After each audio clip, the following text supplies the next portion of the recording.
The fluorescent lights of the diner buzzed like angry wasps, casting a sickly yellow glow over the cracked vinyl booths. My fingers ached as I wiped down the same table for the third time, the smell of stale coffee and burnt grease clinging to my uniform like a second skin. It was nearly midnight, and the exhaustion had settled deep into my bones, the kind that no amount of sleep could cure. "Emma, table 6 needs more coffee," barked Jerry from behind the counter, his voice cutting through the hum of the overhead lights. I nodded, grabbing the pot with hands that trembled slightly. 3 double shifts this week. My feet screamed in protest with every step, blisters rubbing raw against the inside of my cheap sneakers. This was my life now. This was what I'd become.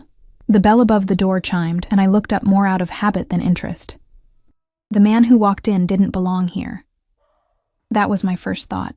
He moved through the grimy diner like a shadow passing through light.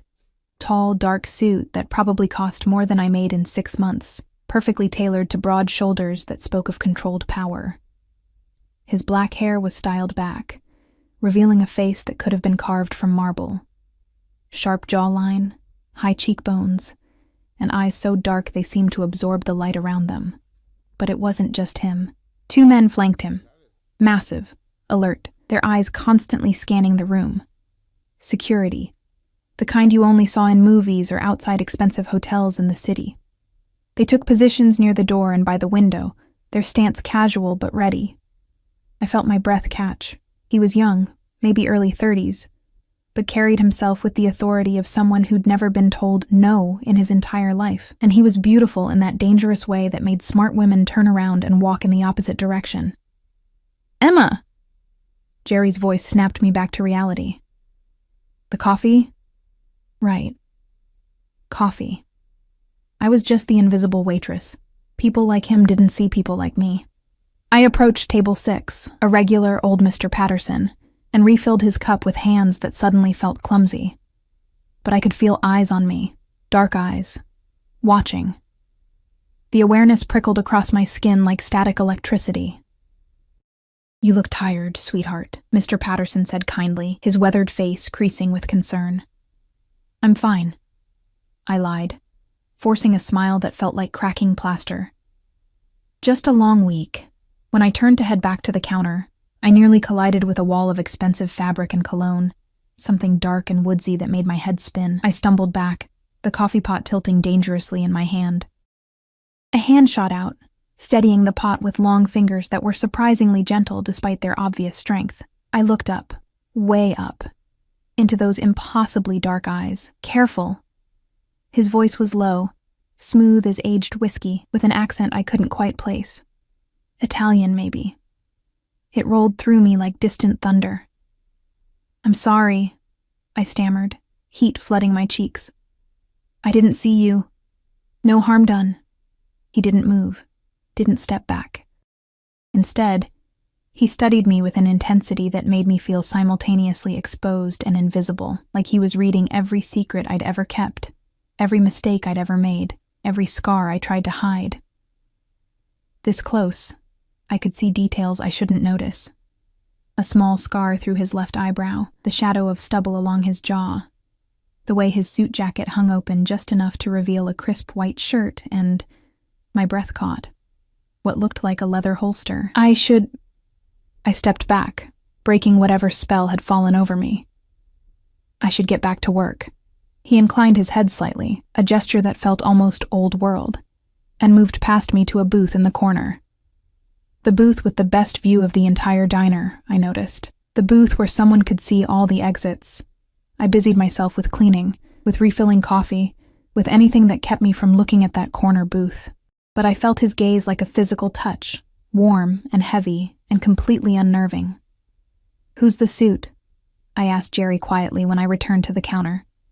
Jerry's face had gone pale. "Don't know. Don't want to know. Just stay out of his way, Em. Guys like that, they're nothing but trouble." But trouble found me anyway. It always did. I was wiping down the counter when I heard my phone buzzing in my apron pocket.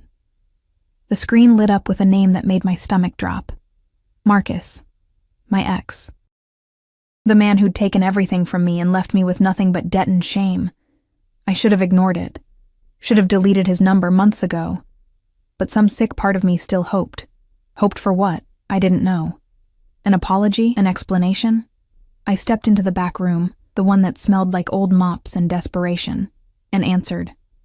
What do you want, Marcus? His laugh came through the line, cruel and sharp. Just calling to see how my favorite charity case is doing. Still slinging coffee to drunks? My fingers tightened around the phone. I'm hanging up. Wait. I actually have some news you might want to hear.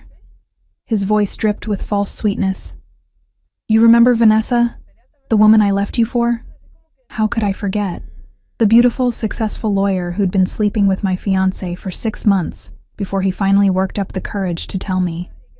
The woman who got everything I was supposed to have. We're getting married, Em. Big wedding. The kind you always dreamed about. He paused, letting it sink in. You know what the funniest part is? She's everything you tried to be and failed. Successful, beautiful, not drowning in my debts because she's actually worth something. Tears burned behind my eyes. But I wouldn't give him the satisfaction. Congratulations. Oh, don't be bitter. I'm just calling to give you some friendly advice. Stop waiting for your life to get better. Stop hoping some prince is going to come save you. You're nobody, Emma. You'll die alone in some shitty apartment, and no one will even notice you're gone. His laugh echoed in my ear. Face it. You're not the kind of woman men fight over. You're the kind they leave behind. The line went dead. I stood there in that dingy back room, phone still pressed to my ear, feeling the words sink into my skin like poison. The worst part? He was probably right. I was nobody. Nothing. Just another invisible person serving coffee and counting tips and praying I could make rent. The tears came then, hot and bitter, and I hated myself for them. Hated that I was crying over a man who'd stolen from me, lied to me, and left me to clean up his mess. Hated that I still let his words hurt me. I don't know how long I stood there, but eventually, the tears stopped. I wiped my face with rough paper towels, checked my reflection in the cracked mirror, red eyes, splotchy skin, the picture of pathetic, and forced myself back out into the diner. The corner booth was empty. Something like disappointment flickered through me, which was ridiculous. What did I care if some dangerous-looking stranger had left? But then Jerry called out, Emma, someone left this for you. On the counter sat a $100 bill and a business card. Heavy cardstock, expensive. Just a name, Dante Moretti, and a phone number. No company, no title, nothing else. He asked specifically for you, Jerry said, his voice tight with warning. Said to tell you, he swallowed hard, said to tell you that you're wrong about being nobody. My hands trembled as I picked up the card. How had he heard? The back room was through a closed door, and I'd kept my voice low. Unless... I looked up at the corner booth again, and for the first time, I noticed the angle. The booth was positioned perfectly to see not just the exits, but also the slim gap in the back room door. A gap I'd never noticed before. A gap just wide enough to carry sound if someone knew how to listen. He'd heard everything. He'd heard Marcus tear me apart, heard me cry, heard every humiliating second of my breakdown. And instead of leaving like any normal person would, he'd left a tip that was more than I made in a night and a card with his name. Who is he? I whispered. Jerry's face had gone from pale to gray. Emma, I don't know for sure. But guys like that, expensive suits, bodyguards, that kind of presence, they're connected. You understand what I'm saying? Connected. Mafia. He meant mafia. I should have thrown the card away, should have forgotten the whole encounter, should have gone back to my invisible life of coffee stains and broken dreams. Instead, I slipped the card into my pocket, my fingers brushing over the embossed letters of his name, Dante Moretti. The name felt dangerous on my tongue. Even unspoken. The name felt like a door opening into a darkness I couldn't begin to understand. That night, after my shift ended at 2 a.m., I walked to my apartment through streets that smelled like rain and exhaust.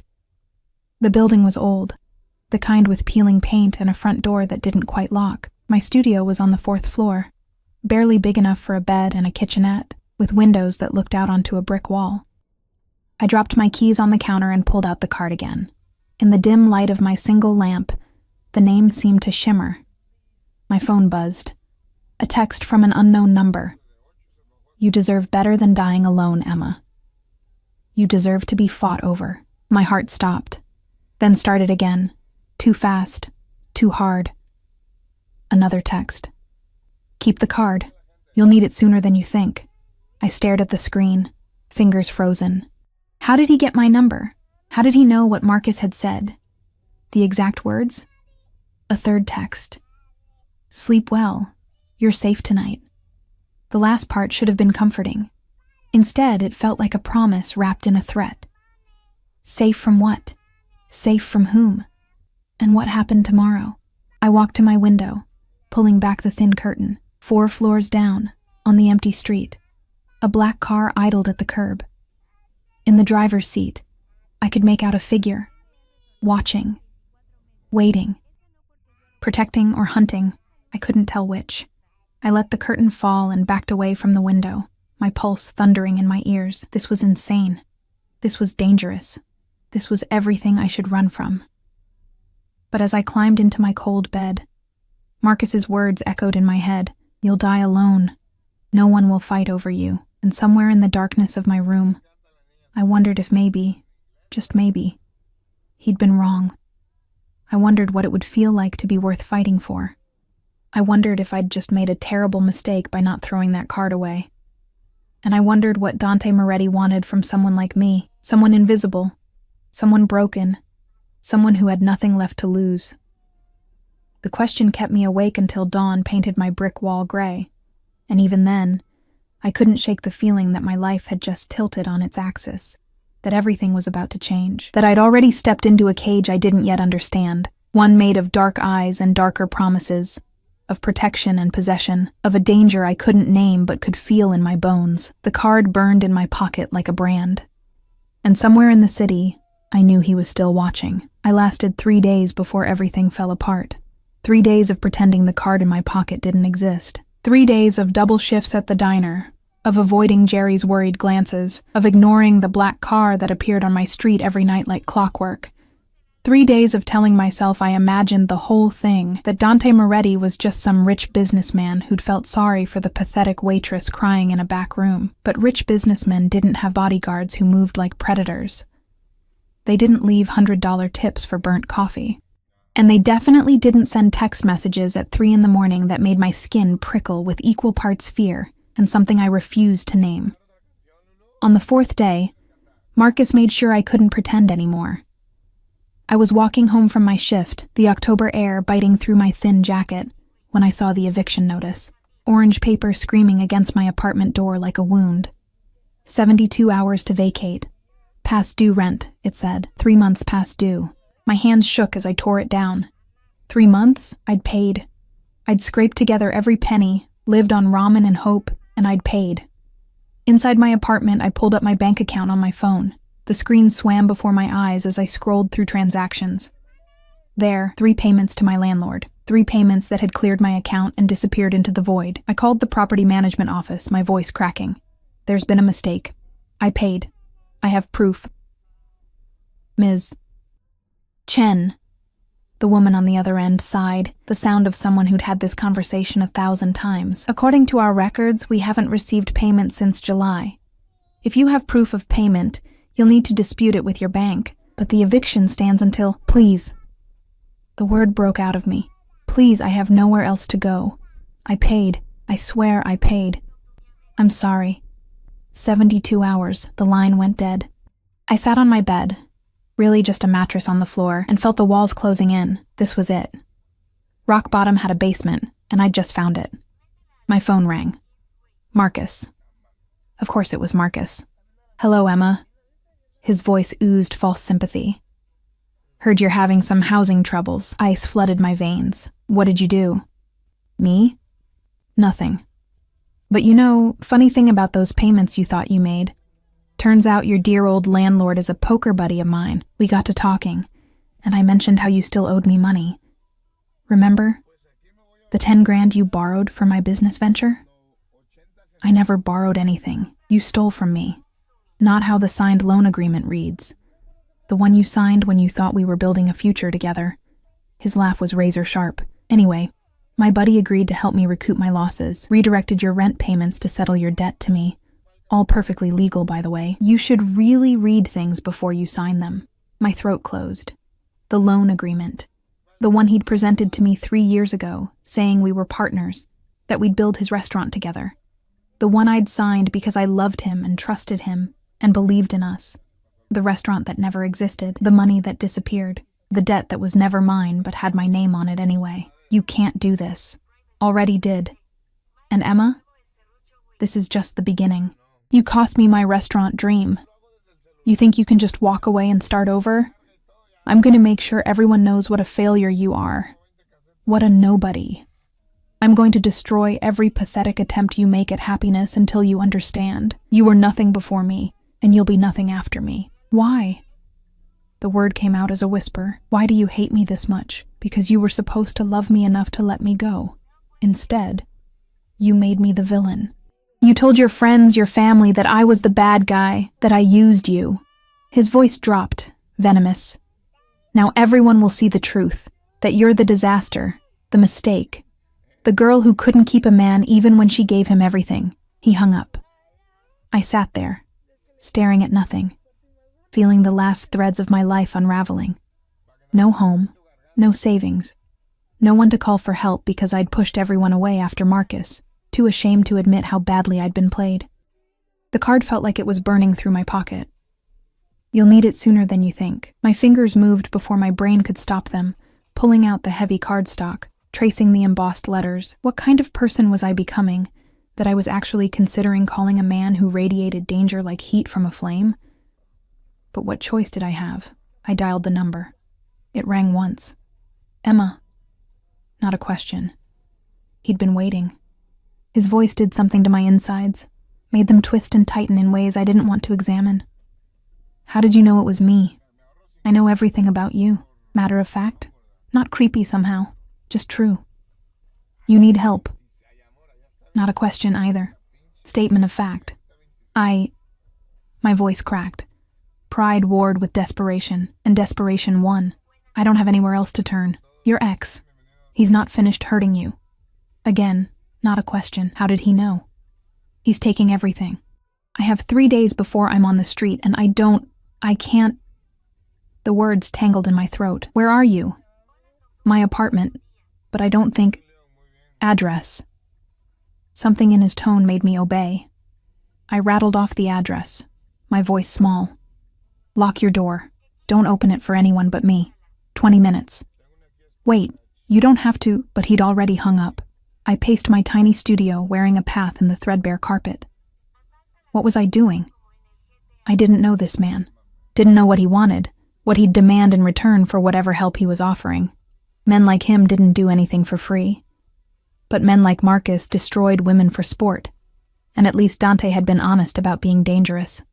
18 minutes later, a knock sounded at my door. Firm, controlled. I checked the peephole. Dante stood in my hallway, somehow making the dingy corridor look even more pathetic by comparison. He'd lost the suit jacket, his white shirt rolled to his elbows, revealing forearms corded with muscle and marked with scars. Behind him, one of his security guards waited, silent and alert. I opened the door. He filled the doorway, and for a moment, we just looked at each other. His dark eyes swept over my face, cataloging every tear track, every sign of my breakdown. I waited for judgment, for pity. Instead, he stepped inside, closing the door behind him with a quiet click. Tell me everything. And I did. The whole pathetic story spilled out. Marcus, the fake restaurant, the loan agreement I'd signed, the stolen rent payments, the eviction. Every humiliating detail of how thoroughly I'd been played. Dante listened without interrupting, his expression unreadable. When I finished, throat raw from talking, he pulled out his phone. Marco, he said quietly. I need information on Marcus Chen. Everything. Bank accounts, properties, business dealings, parking tickets. I want to know what he ate for breakfast 3 years ago. A pause. 1 hour. He hung up and turned those dark eyes back to me. You're not getting evicted. I don't have the money to fight this. You're not getting evicted. he repeated, each word deliberate. Because you're not staying here. My heart stuttered. What? This place isn't safe. Your ex knows where you live. He's escalating. Men like him, when they start, they don't stop until they've taken everything. He moved closer, and I could smell that dark cologne again. Could feel the heat radiating from him. I'm taking you somewhere he can't reach you. I can't just leave. My job. You work yourself to death for minimum wage and tips that barely cover your bills. That's not a life, Emma. That's survival. His voice softened, but somehow became more dangerous. I'm offering you a choice. Come with me. Let me handle this. And you'll never have to worry about Marcus or rent or where your next meal comes from again. And what do you want in return? The question came out steadier than I felt. A smile ghosted across his lips. Not kind, but not cruel either. Something in between. Your trust. Your honesty. Your presence. He reached out and I held my breath as his fingers brushed a strand of hair from my face. The touch was feather-light, but it sent electricity racing down my spine. I want you to stop being invisible, Emma. I want you to understand that you're worth fighting for. Why? The word barely made it past my lips. You don't know me. Why would you care? His hand dropped, but his eyes held mine captive, because 3 nights ago, I watched a woman apologize for existing. I watched her cry in a back room, because some coward convinced her she was nothing. And when she came back out, she smiled for the customers like her heart wasn't breaking. He paused. You're not nothing, Emma, and I'm going to make sure you never forget that again. The words should have sounded possessive. Should have raised every red flag I'd learned to watch for after Marcus. Instead, they felt like a lifeline thrown to a drowning woman. Pack what matters, he said, stepping back. 5 minutes. I can't just... This is insane. 5 minutes, Emma. Not harsh. Just absolute. Or I'll pack for you. I moved on autopilot, throwing clothes into a duffel bag, grabbing my laptop and the small box of photos that were all I had left of my family. It took 3 minutes. When I turned around, Dante was holding the eviction notice, studying it with an expression that made my blood run cold. Pure, controlled rage simmered beneath his calm exterior. He's going to regret this, Dante said quietly. By tomorrow morning, Marcus Chen is going to wish he'd never heard your name. I don't want you to hurt him. I won't. He folded the notice carefully, precisely. I won't lay a finger on him. I won't need to. His eyes met mine. There are worse things than physical pain, Emma. There's watching everything you've built crumble. There's having your secrets exposed. There's understanding, finally, that you've made an enemy you can't fight. A shiver ran through me. This was who he was, not just dangerous, but the kind of dangerous that moved through the world, reshaping it to his will. Ready? He asked, gentler now. I nodded, not trusting my voice. In the hallway, his security guard took my bag without a word. We descended the 4 flights in silence, and when we stepped outside, I expected the black car. What waited instead made my breath catch. A sleek black SUV with windows so dark they looked like obsidian. The security guard opened the back door, and Dante gestured for me to enter. The interior smelled like leather and money. Dante slid in beside me, and the door closed with a heavy, final sound, like a cage clicking shut, like a decision I couldn't take back. As we pulled away from my building, my old life, I watched it disappear in the darkened window. Somewhere in that car, between the plush leather seats and the man who radiated barely leashed power, I felt the last threads of Emma Chen, the invisible waitress, snap and fall away. Where are we going? I asked. Dante's hand found mine in the darkness between us, his fingers warm and strong. Home. Not his home. Home. Like I already belonged there. Like I'd always belonged there. And despite every instinct screaming that I was making a terrible mistake, I let my fingers curl around his, let him hold my hand like I was something precious, let myself believe, just for a moment, that maybe Marcus had been wrong, that maybe I wasn't going to die alone after all. The penthouse occupied the entire top floor of a building I'd passed 100 times but never imagined entering.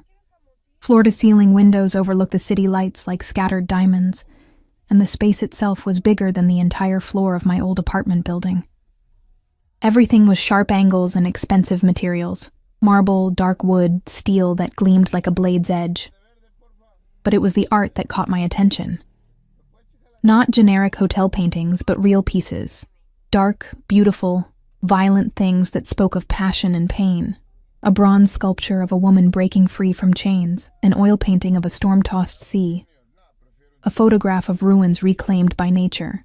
"You appreciate beauty in broken things," I said softly, trailing my fingers near, but not touching the bronze woman.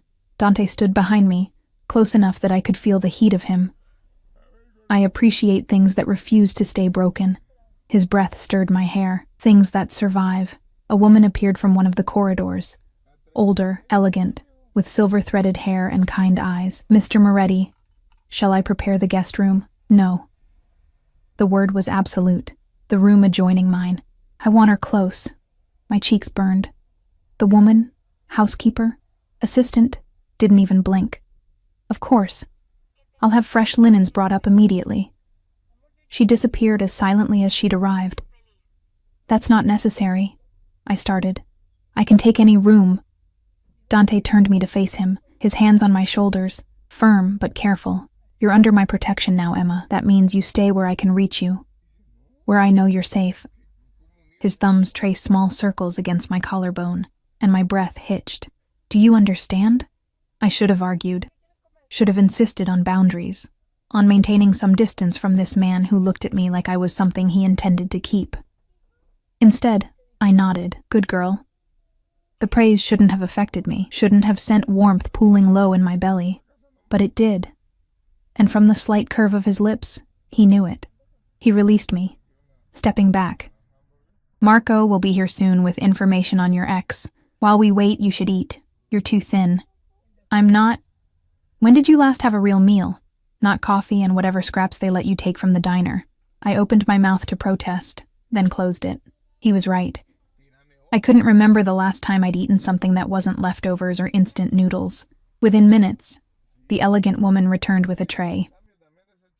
Not takeout containers, but actual plated food, pasta in a cream sauce that smelled like heaven, fresh bread, a salad with vegetables I couldn't afford at the grocery store. "Sophia has been with my family for 20 years, Dante said, guiding me to a dining table that could seat 12. "She fusses." "I don't fuss, I care." Sophia's voice carried from the kitchen, making Dante's lips twitch in something almost like a smile. I ate because he watched me, those dark eyes tracking every bite like he was memorizing the sight. It should have been uncomfortable. Instead, it felt like being seen for the first time in years.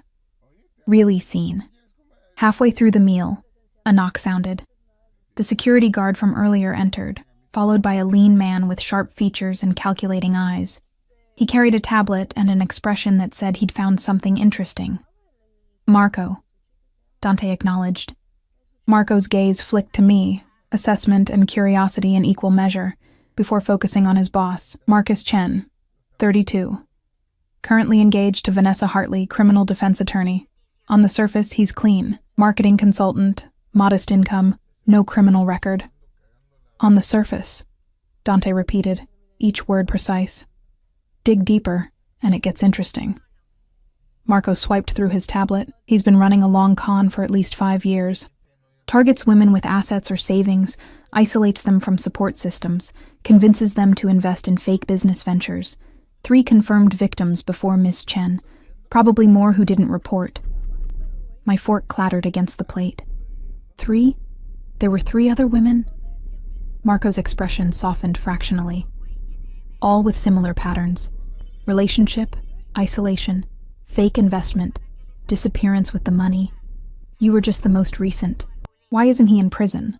My voice came out strangled. "No charges filed. He's careful, uses legal documents, makes it look like failed business ventures rather than fraud. Technically, what he did is civil, not criminal." Marco looked at Dante. "But there's more. The fiancée, Vanessa Hartley. She's not a victim. She's his partner. They've been running this together for 3 years. The pasta turned to ash in my mouth. Vanessa. The woman Marcus had supposedly fallen for. The upgrade he'd traded me in for. She was in on it. They'd planned it together. Every moment of my humiliation had been choreographed. Where is he now? Dante's voice had gone cold, flat, dangerous. The Hampton residence, preparing for the engagement party this weekend. Guest list includes several partners from Hartley's firm, a judge, 2 city councilmen. Marco's smile was sharp as glass. Very public event. Good. Dante leaned back, his expression unreadable. Public is perfect. What are you going to do? I asked, though part of me wasn't sure I wanted to know. Dante's eyes met mine, and for a moment, I saw something ancient and merciless swimming in their depths. I'm going to give Marcus Chen exactly what he's been giving others. Humiliation, exposure, the feeling of having everything ripped away while everyone watches. He stood, moving to the windows. By Monday morning, he'll have no job, no fiancé, no reputation, and no money. He'll understand what it feels like to be nothing. How? The word escaped before I could stop it. Marco and Dante exchanged a look. It's better if you don't know the details, Dante said finally. Plausible deniability, which meant illegal, which meant dangerous, which meant I should stop this right now. Should tell him I didn't want revenge, that I just wanted to move on. But I thought about Marcus's laugh on the phone, about the 3 other women he'd destroyed, about Vanessa helping him, both of them laughing at how easy it was to manipulate someone's trust. Do it, I whispered. Dante turned from the window, something like approval warming his features.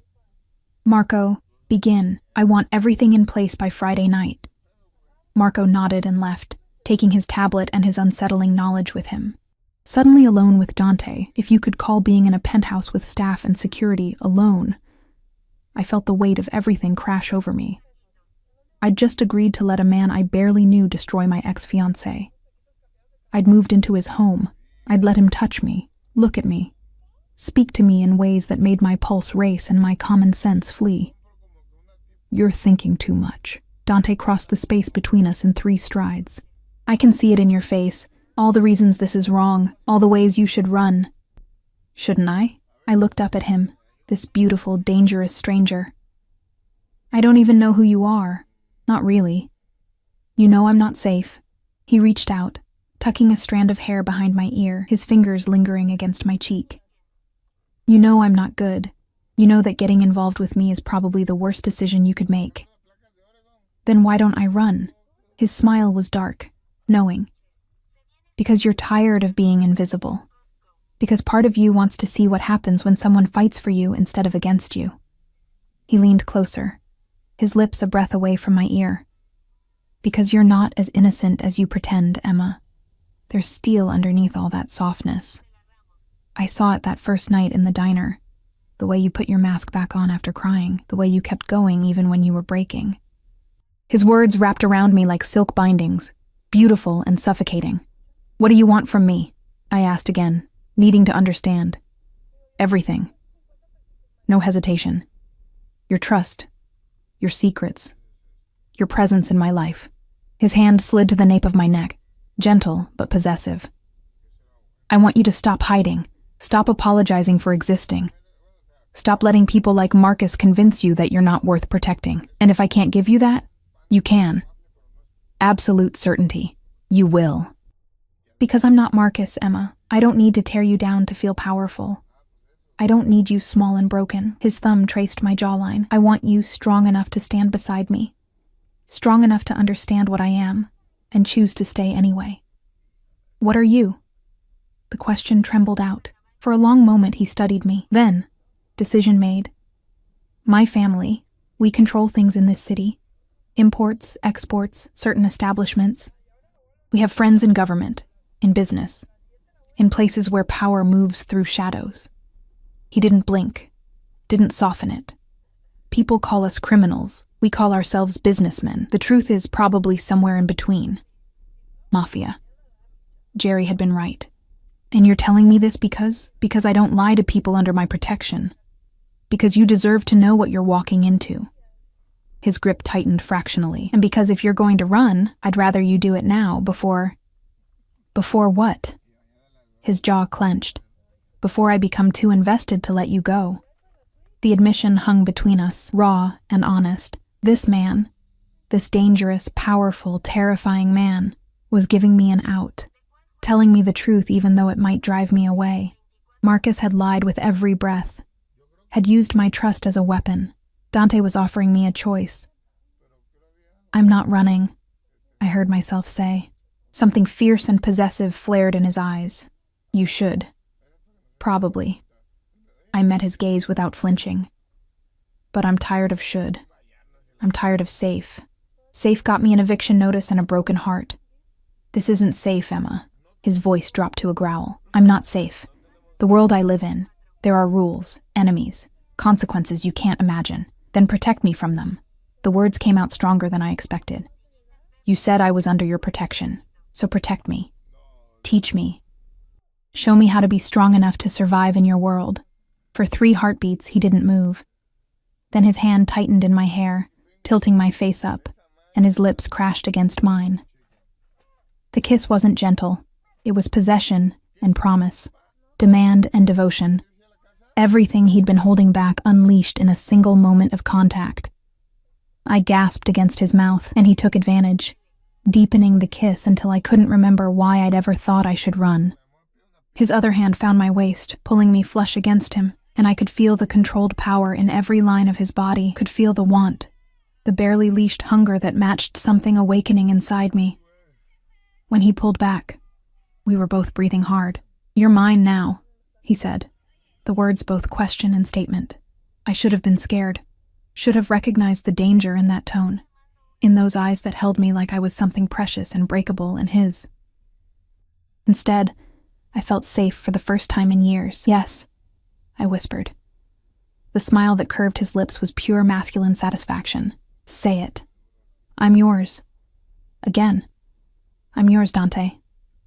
He kissed me again, softer this time, like sealing a bargain, like marking me as his in ways that had nothing to do with possession and everything to do with protection. When Sophia appeared to show me to my room, I could still taste him on my lips.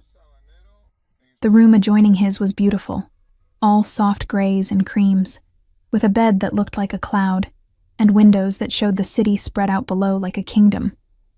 A kingdom that, tonight, felt a little bit like mine.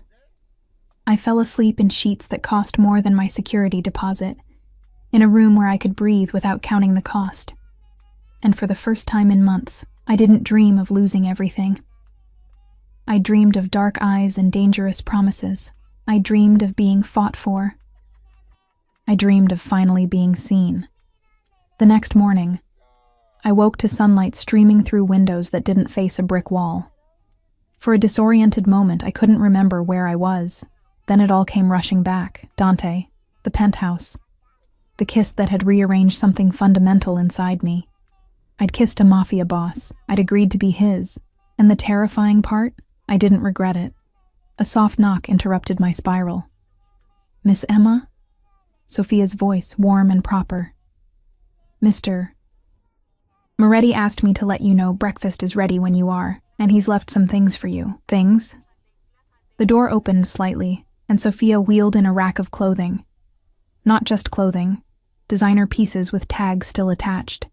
Dresses, jeans, soft sweaters in jewel tones, undergarments that probably cost more than my weekly paycheck used to. "Mr. Moretti noticed you didn't have much with you," Sophia said, her tone suggesting this was perfectly normal behavior. "He took the liberty of having his assistant procure a few essentials." A few essentials. There had to be thousands of dollars worth of clothes on that rack. "I can't accept these. With respect, Miss Emma, Mr. Moretti is not a man who takes no for an answer when he's decided to care for someone." Sophia's eyes were kind, and between you and me, it's been a very long time since he's cared for anyone. The implication settled over me like a weight. "How long have you known him?" "Since he was 17. Wild, angry boy who'd just lost everything that mattered." She smoothed an invisible wrinkle from a silk blouse. "He built himself back up from nothing. But he did it alone. Hasn't let anyone close in all these years." Her gaze met mine. "Until you." "Why me?" The question burst out. "I'm nobody special. I serve coffee and can't even pay my rent on time." Sophia smiled, gentle and knowing.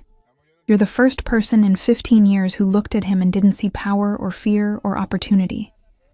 You just saw a man. She moved toward the door. He's waiting for you. Third door on the left. After she left, I stood there staring at the rack of beautiful things. Things chosen for me, things that said I mattered. I selected a pair of dark jeans that fit perfectly, and a cream sweater soft as a whisper. When I caught my reflection, I barely recognized myself.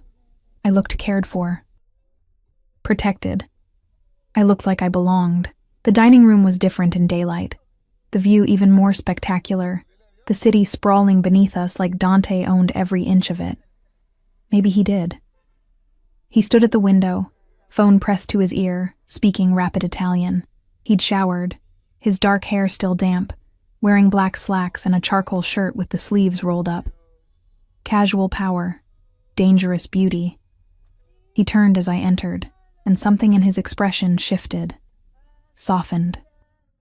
"I'll call you back," he said into the phone, not taking his eyes off me. "Yes, it's more important. Handle it." He hung up. "The clothes fit," he observed, moving toward me like a predator who'd spotted prey. "You didn't have to. I wanted to." He reached out, fingers grazing my cheek. "You're under my roof now, Emma, under my protection. That means you don't want for anything." His thumb traced my lower lip. "Understand?" I nodded, not trusting my voice. "Good. Now eat. We have a busy day." Breakfast was an array of pastries, fresh fruit, omelets that melted on the tongue. I ate while Dante watched, occasionally offering me bites from his own plate with an intimacy that felt earned despite knowing each other less than a week. "Marco called," he said finally, setting down his coffee. "Everything is in place for tonight." Tonight? My stomach clenched. Marcus and Vanessa's engagement party. The one where they plan to parade their success in front of everyone who matters. His smile was sharp enough to draw blood. "It's going to be quite the event. What are you going to do?" He corrected. "What we are going to do is make an appearance." My fork clattered against the plate. I can't, he'll be there." "Exactly."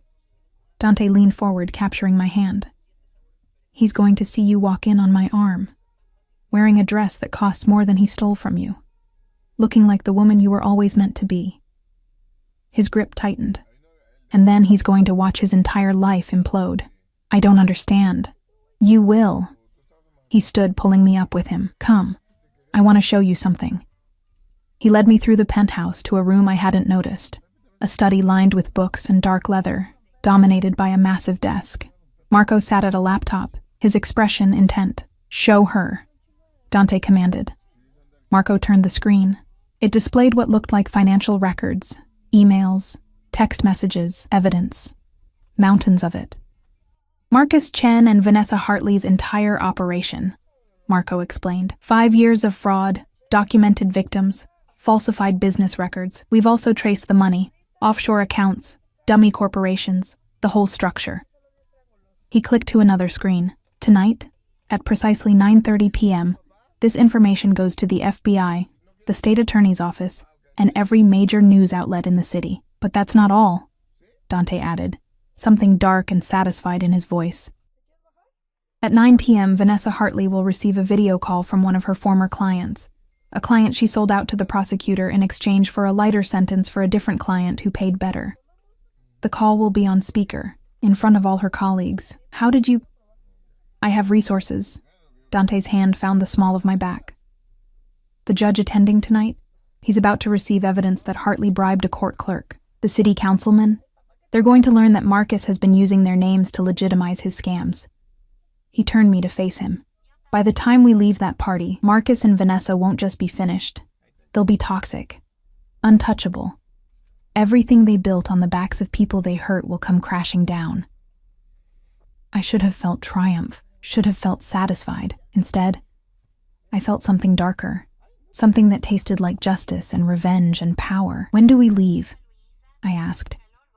Dante's smile was pride and possession. "That's my girl." The rest of the day passed in a blur of preparation. A stylist arrived with a makeup artist, transforming me with subtle skill. The dress Dante had chosen was midnight blue, the color of deep water, with a neckline that hinted without revealing and fabric that clung to curves I'd forgotten I had.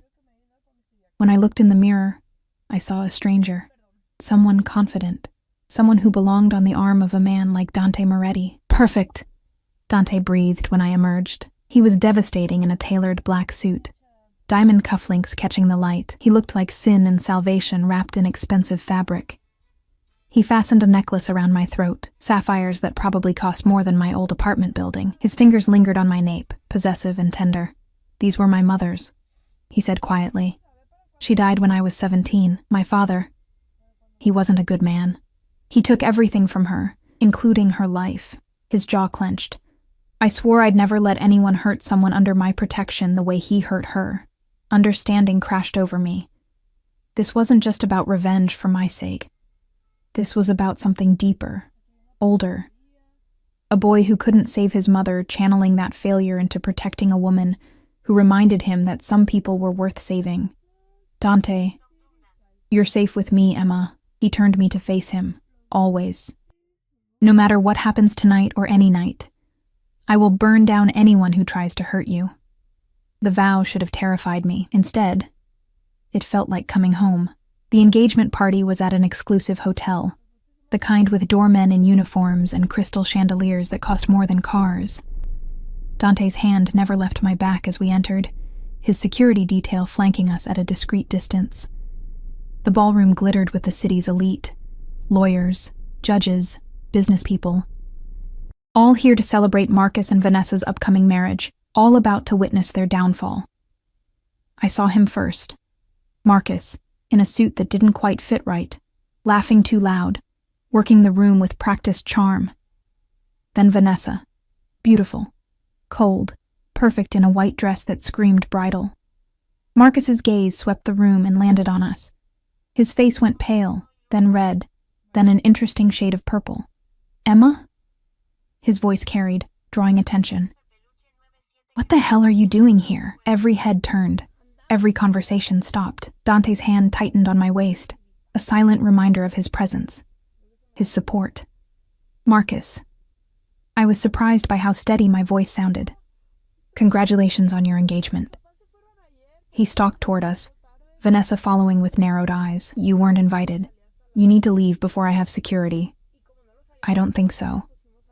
Dante's voice cut through the room like a blade. Quiet, but everyone heard. "Emma is my guest, my companion." He emphasized the last word, making it clear exactly what he meant. "I'm Dante Moretti." The name rippled through the crowd. Recognition, fear, respect. Dante didn't need to explain who he was. His reputation preceded him. Marcus's courage faltered. "I don't care who you are. She's not welcome. Careful." The single word from Dante carried enough threat to make Marcus step back. "You're talking about someone under my protection. I take that very seriously." Vanessa put a hand on Marcus's arm. "Perhaps we should all just—" Her phone rang. She glanced at it, confusion crossing her face. "It's a blocked number. Answer it," Dante suggested, his tone conversational. "You'll want to take this call." Something in his voice made her obey. She swiped to answer, putting it on speaker before she could stop herself. Vanessa Hartley, a man's voice, rough with rage. "Remember me? Tony Messina, the client you fucking sold out 3 years ago. Took my money, promised you'd get me off, then handed my confession to the prosecution." Vanessa's face drained of color. Around us, her colleagues from the law firm stiffened. "I don't know what you're—" "Don't lie. I've got proof. Recordings of our conversations, bank transfers, all of it." The voice turned vicious. "I did 5 years because of you, bitch. 5 years while you used my case as a stepping stone. But guess what? I'm out now, and everyone's about to know exactly what kind of lawyer you are." The call ended. Silence. Then chaos. Partners from Vanessa's firm surrounded her, voices low and furious. The judge Dante had mentioned stood abruptly, his face thunderous, phone pressed to his ear. Receiving his own revelation, I realized. Marcus grabbed Vanessa's arm. "What the hell was that? What did you do?" "I didn't, it's not." She looked around wildly, seeing her career imploding in real time. Dante checked his watch. "It's 9:30. As if on cue, Phones started buzzing. Everyone checking messages, news alerts, emails. Faces paled. Shocked murmurs rippled through the room. "Someone leaked it," a woman gasped, staring at her phone. "Marcus Chen and Vanessa Hartley. Fraud investigation. Federal charges pending." "Oh my God, there are victims. Multiple victims." Marcus's phone rang, then Vanessa's. Then half the room's devices erupted in a cacophony of buzzing and ringing. Marcus looked at me, finally understanding. "You did this. You bitter." Dante moved faster than I could track, catching Marcus's wrist before he could reach me. "Don't." The word was a death sentence delivered in a whisper. "Don't even think about touching her." Marcus tried to pull away. Dante's grip tightened until Marcus gasped in pain. "You like hurting women," Dante continued, still in that terrifying quiet voice. "Stealing from them, breaking them, making them feel worthless." He leaned closer. "How does it feel, Marcus? How does it feel to have everything taken away while everyone watches? Please." "Emma." Dante didn't release Marcus, but his eyes found mine. "What do you want me to do with him?" The question hung in the air. This was my choice. My revenge. I looked at Marcus. Really looked at him. Saw past the panic to the pathetic man underneath. The con artist. The coward who preyed on trust. "Let him go," I said. Dante's eyebrow rose. "Are you sure?" "He's not worth it."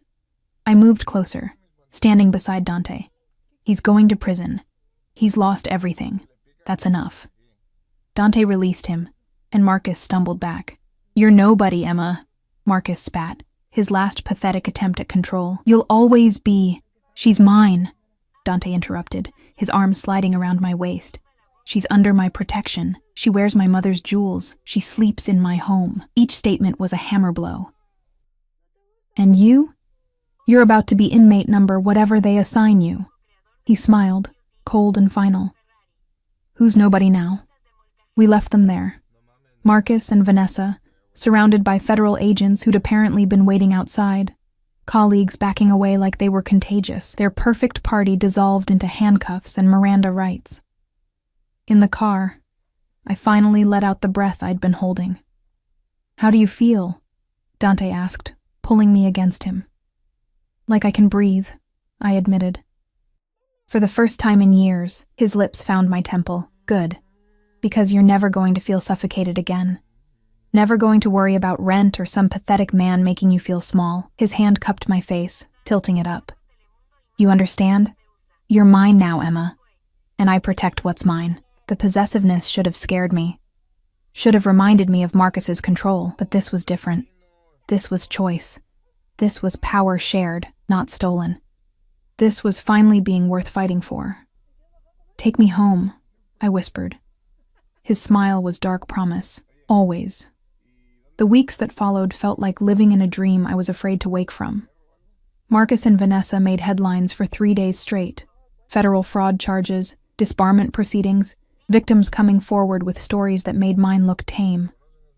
The media dissected their operation with the kind of fervor reserved for truly spectacular falls from grace. By the end of the first week, they'd both accepted plea deals. 7 years for Marcus, 5 for Vanessa, plus restitution to all victims. I should have felt vindicated, triumphant. Instead, I felt free. Free to wake up in sheets that smelled like expensive detergent and Dante's cologne. Free to drink coffee on a terrace overlooking a city that no longer felt hostile. Free to exist without constantly calculating what I could afford to lose next. But freedom, I was learning, came with complications.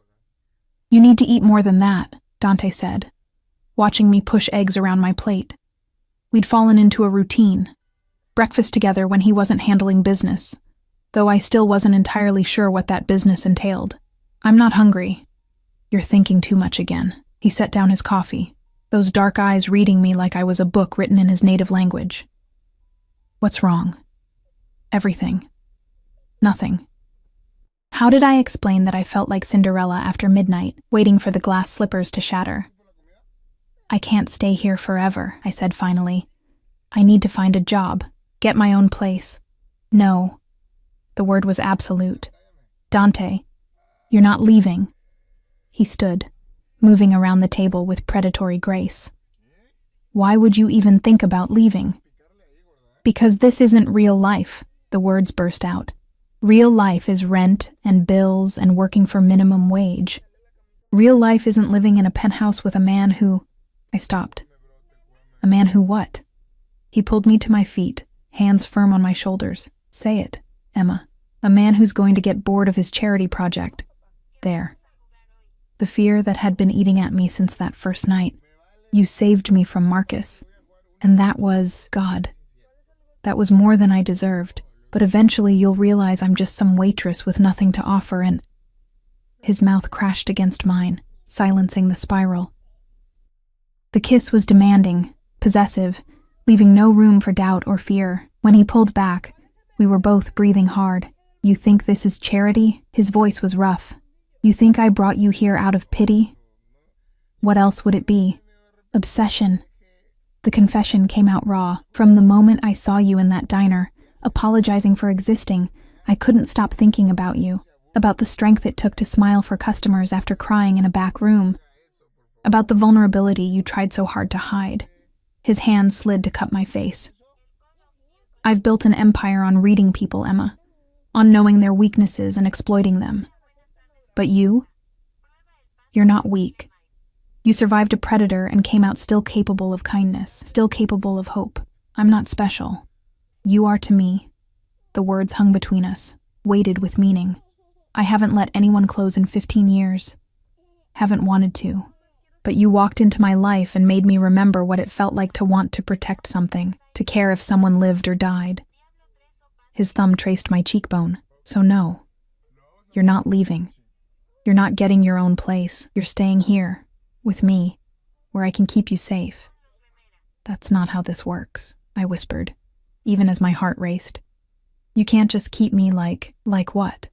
Like something precious? Like something worth protecting? His eyes darkened. Watch me. Before I could respond, his phone buzzed. He glanced at it, and something shifted in his expression. Not quite anger, but close.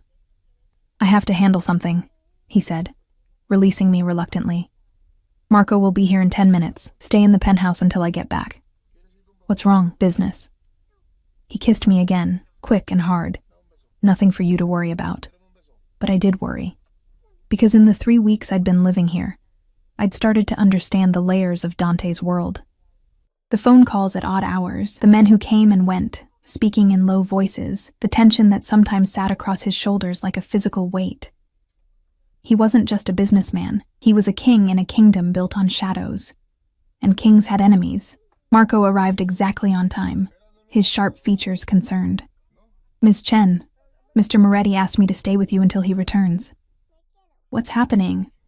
Nothing you need to worry about, he said, but his hand rested near his jacket where I knew he carried a gun. Just routine. Routine didn't require armed guards. I spent the afternoon trying to distract myself, read a book I couldn't focus on, attempted to sketch, something I hadn't done since before Marcus, but my hands were too restless. Finally, I ended up on the terrace, watching the city sprawl below. You care about him, Marco's voice came from behind me. He'd been silent for hours, a watchful presence. Is that a question? An observation. He moved to stand beside me, his gaze on the skyline. He's different with you. Calmer. Less, he searched for the word. Volatile. He doesn't seem volatile to me. Marco's laugh was sharp. That's because you don't see him in meetings. Don't see how he handles threats or betrayals. He paused. He's a good man, Ms. Chen, but he's also a dangerous one. The world he operates in doesn't forgive weakness or mercy. Why are you telling me this? Because he's going to give you a choice soon, and you need to understand what you're choosing. Marco's eyes met mine. If you stay, you become part of this world, part of his world. That means protection, yes. But it also means danger. It means enemies who might use you to hurt him. It means living with secrets and violence, and decisions that blur lines most people don't even know exist. My stomach clenched. And if I leave, he'll let you go. He'll make sure you're safe, set up somewhere comfortable, but it will destroy something in him. Marco's expression was unreadable. He lost his mother to his father's violence, Spent 15 years building walls so thick nothing could penetrate them. You're the first person to get through. If you leave, I'm not leaving." The words came out certain, surprising us both. Marco studied me for a long moment, then nodded. "Good." Because he needs someone who sees the man under the monster. Dante returned as the sun was setting, the city lights beginning to shimmer like captured stars. He looked tired, tension in every line of his body, but when he saw me, something eased. "Everything okay?" I asked. "It is now." He pulled me against him, burying his face in my hair. Just breathing, just holding. We stood like that for long minutes, the city sprawling below us, until finally he pulled back. "I need to tell you something," he said. "Something I should have told you weeks ago." My heart stuttered. "Okay." He led me to the living room, poured 2 glasses of wine with hands that weren't quite steady. When he spoke, he didn't meet my eyes. "My father, the man who killed my mother, he didn't just hurt her. He controlled her, made her feel like she was nothing without him, made her believe she deserved his violence." His jaw clenched. By the time I was old enough to understand, she was too broken to leave, too afraid. When she finally tried, when she finally found the courage to take me and run, he found us, killed her, made me watch. Horror flooded through me. "Dante." I was 17. The family, my uncle, the men who worked for my father, they took me in, taught me how to survive in this world, how to be strong enough that no one could ever hurt me or mine again. He finally looked at me. "But I also learned how easy it is to become what you hate, to cross lines until you can't remember where they were. I've done things, Emma, things I can't take back, things that would make you see me differently if you knew. Tell me," I said quietly. "I've hurt people who threatened my family. I've destroyed businesses that competed with ours. I've made decisions that cost people their livelihoods, sometimes their lives." His voice was flat, emotionless. "I tell myself it's business. That I'm not like my father because I follow codes, because I protect my people. But the truth is, I'm capable of terrible things when someone threatens what's mine." He waited, watching for disgust or fear. Instead, I moved closer, taking his face in my hands. "You're not your father. How can you know that? Because your father would never admit what he was, would never question his choices, would never look at someone he cared about and worry that he wasn't good enough for them." I held his gaze. "You're not a monster, Dante. You're a man who survived a monster and built something from the ruins. I'm still dangerous." "I know." I smiled slightly. "That's not the deterrent you think it is." Something like wonder crossed his face. "You should run from me." "Probably." I kissed him softly. "But I'm choosing to stay, choosing you. All of you. The protection and the danger, the gentleness and the violence, the man and the myth." His arms came around me, crushing me against him. "You're mine," he breathed against my hair. "Tell me you understand that you're choosing this, choosing us, knowing exactly what it means." "I'm yours," I confirmed. "And you're mine. That's how this works, right? Protection goes both ways?" His laugh was surprised, delighted. "Yes. God, yes." He pulled back just enough to look at me. "I love you. I've loved you since that first night when you came back from crying Since and you smiled chose strength anyway. over surrender." The words hit like lightning, illuminating everything. "I love you too," I whispered. "Even though you're terrifying and possessive, and probably bad for my life expectancy." "Especially because of that," he corrected, and kissed me until the city lights blurred and the only thing that mattered was this. Us, together, choosing each other despite every logical reason not to. That night, he made love to me with a tenderness that contrasted sharply with his reputation. Worshipped every inch of skin like I was something sacred, whispered promises in Italian that I didn't understand but felt in my bones. Afterward, lying tangled in sheets that smelled like us, I felt something settle into place, something that had been fractured since Marcus, maybe since before. "What happens now?" I asked, tracing patterns on his chest. "Now you stop hiding. Stop pretending you're nobody." He caught my hand, pressing a kiss to my palm. "You're Dante Moretti's woman. That means something in this city. That means you're untouchable. That sounds isolating. It's powerful." He shifted to look at me. "But you don't have to be alone in it. I'll teach you to navigate this world, introduce you to the people who matter, show you how to hold your own in rooms full of predators. And if I want to do something, work, create, build something of my own, then you do it." He said it like it was obvious. "You think I want a trophy? Someone decorative and empty? I want a partner, Emma.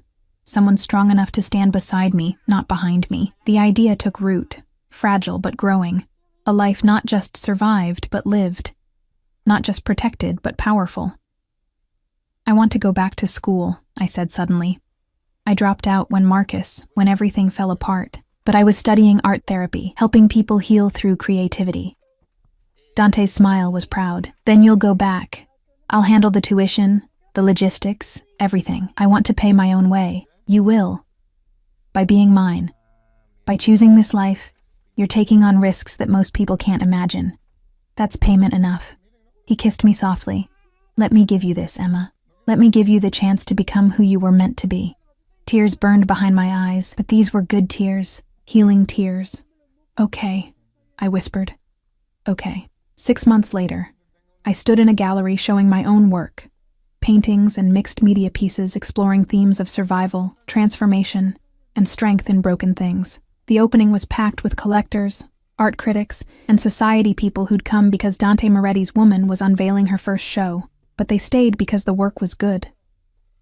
Dante stood slightly apart, watching with an expression that made my heart swell. Pride, possession, love.